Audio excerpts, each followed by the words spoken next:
So this is a video that is not really going to make too much sense to the average person, but I still think that there are probably a few reasons why you could and maybe why you should buy something like an iPhone 7 in 2023. Now I want to say please don't buy this phone, it's probably not worth it, but if I had to make the case, the first thing I'd probably say is that this device is still kind of supported with software. It's not getting iOS 16, it's not getting iOS 17, but on iOS 15, it's still getting some security updates here and there, which is honestly a very, very good thing. And the reason why something like that is so important is because an iPhone 7, like I said, it's an older phone, but with it getting some updates here and there, that kind of puts it in a really, really good spot. Meaning that an iPhone 7 is still getting some security updates, making it somewhat secure. So although it wouldn't be the first one I'd recommend people to buy, it's still kind of supported, which is honestly a very, very interesting thing in and of itself. Now on top of that, a device like the iPhone 7, although, it's still kind of on its last leg of software, performance-wise, it's not really that bad.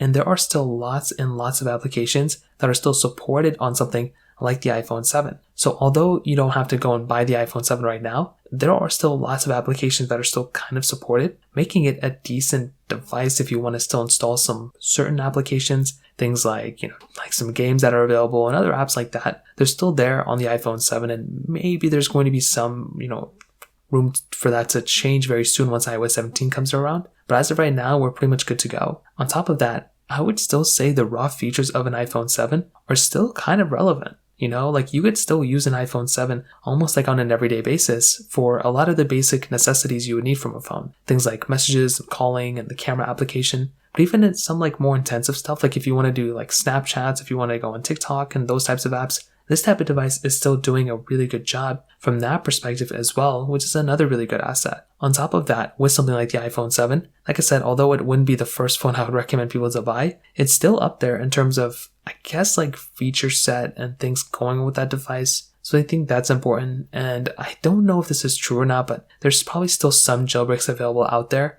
for some of these older phones. So if you were in the market and, you want to buy an older phone, well, there are still some reasons as to why you could probably get by with an iPhone 7, even if it's a jailbroken iPhone 7, because you can get tons and tons of features built in inside of that type of device. So that kind of covers it up there. If you have any other thoughts or questions, let me know in the comment section below. Hit the like button, that would mean so much, but definitely hit that subscribe button. More importantly than everything else, I love every single one of you guys. Hopefully I'll catch you guys in the next video. Peace out till then.